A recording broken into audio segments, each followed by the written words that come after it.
Hi, welcome to episode 467 of the Corner of Knit and Tea. My name is Laura. I'm also known as Fluffy Kira on Twitter, Instagram, and Blue Sky, and I blog over at thecornerofknitandtea.com, which is where this episode and every episode show notes will be. I also have an Etsy shop called The Corner of Knit and Tea, where I sell my handspun yarns and knitting patterns.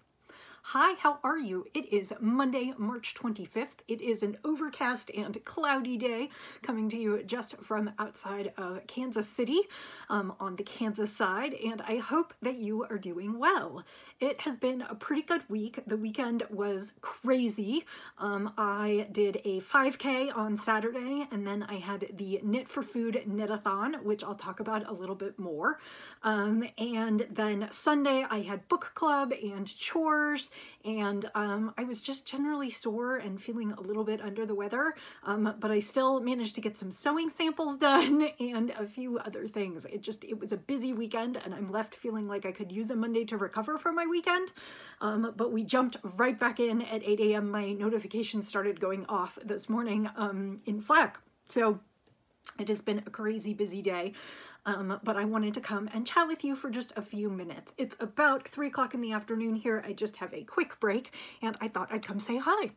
So the biggest thing that happened in the last week was the Knit for Food Knitathon. All told, we raised $378,000 and change, and I want to thank all of you who supported me. I know a few of you, the podcast viewers, donated. Thank you so much. And if you shared the word or just cheered me on, I appreciate it.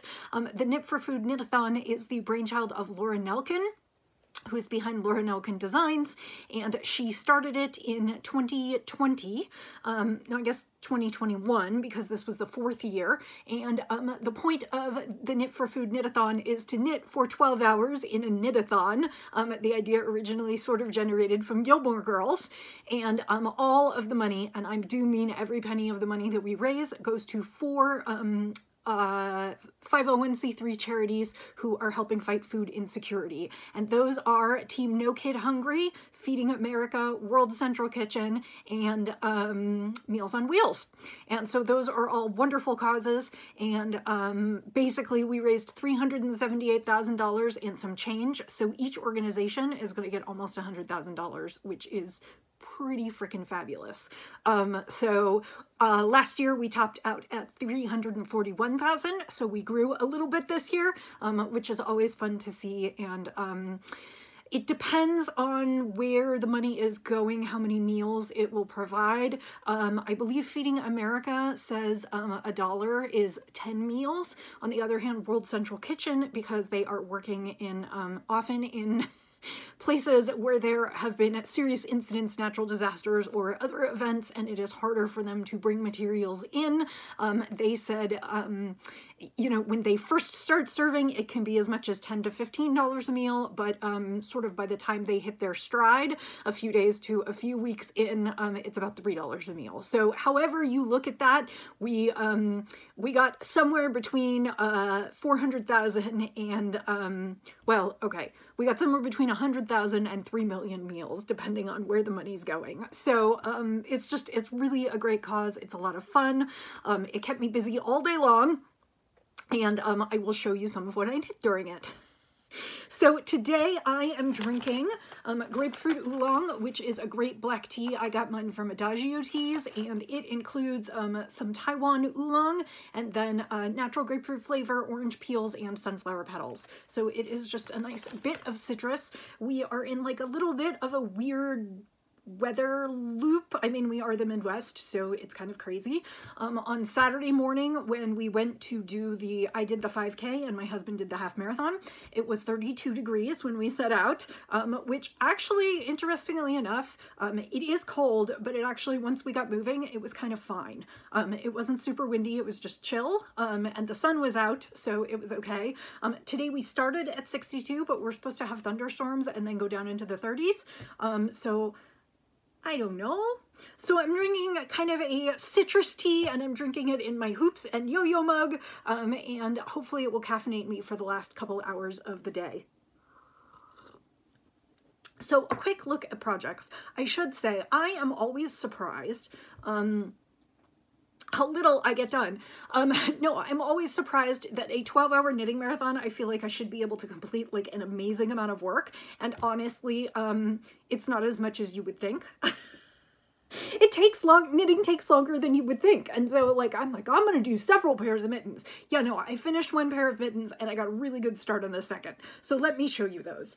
The mittens that I finished, I sort of made up my own pattern based off the last couple patterns that I have knit. I used some stitch counts that kind of felt right, and I created mittens that definitely fit me, might fit someone with slightly larger hands, and I would need to go up another size to really make them probably applicable to most of the hands. So it was a good test, but these are the mittens that I finished. So I just used a variety of superwash solids that I had, semi-solids that I had left over. I guess they're really solids. I mean, they're a little, you've got a little bit of tonality in here, but they're solids.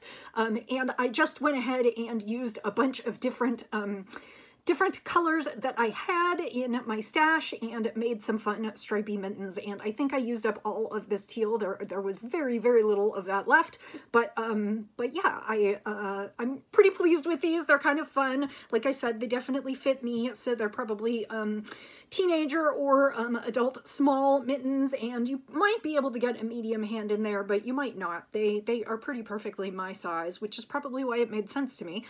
So I'll have to go up a size to do something else. But so that is my set of mittens that I knit during the knitathon. I also had little bits and pieces of other things during the knitathon. I finished the top of the first mitten. So last week when I talked to you, I think I was like just past the thumb, and these are a set of men's checkered mittens. So they are a little bit bigger, although they still look kind of the same, but these actually definitely are a lot bigger on my hand.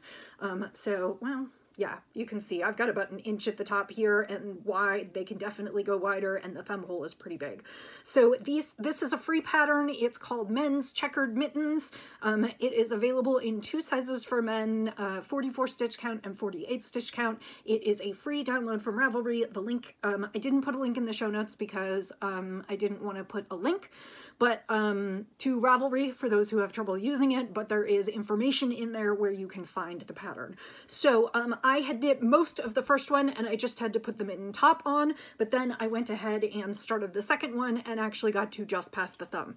So these are moving along swimmingly. I should have these done to show you by the next time we meet.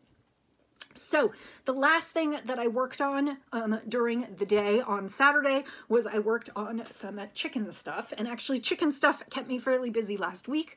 I am a contract knitter for a company called the City Girl Farm, and we create chicken footstools that are really art sculptures. And so I managed to knit a big square piece in kind of loopy knit, and this is kind of in a lavender and kind of rose colored colorway with some neutral, I think it's kind of an ivory. It's not quite white, but it's definitely kind of a natural. And then I managed to knit a smaller piece in some garter stitch, and I kind of like how the pink ended up only on one side. I thought that was kind of interesting. I don't know exactly how it was spun. I didn't spin these, I just knit them, but that was what I was working on. So that is pretty much what I got done on Saturday.